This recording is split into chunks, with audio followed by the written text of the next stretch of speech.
Probability of E4 ఏమవుతుంది, favourable ఎన్ని వస్తున్నాయి, 3 వస్తున్నాయి, టోటల్ నెంబర్ ఆఫ్ 3/4.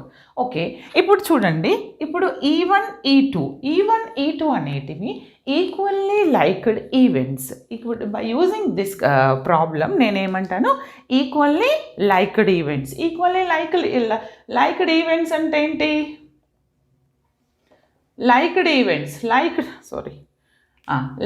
ఈవెంట్స్ అంటే సేమ్ ఉండాలి. ఏమంటున్నాను, ఈక్వల్లీ లైక్డ్ ఈవెంట్స్ అంటే ఏమంటున్నానంటే నేను number of probability of E1 intersection E2. Suppose if you consider E1 అనేది తీసుకున్నాను, ఈక్వల్లీ లైక్డ్ అంటే సేమ్ ఉండాలి. ఓకే, సేమ్ ఉండాలి. కానీ సపోజ్ నేను ఇది తీసుకోండి, ఇవి రెండు ఈక్వల్లీ లైక్డ్ ఈవెంట్స్. నేను ఇంకేమంటున్నానంటే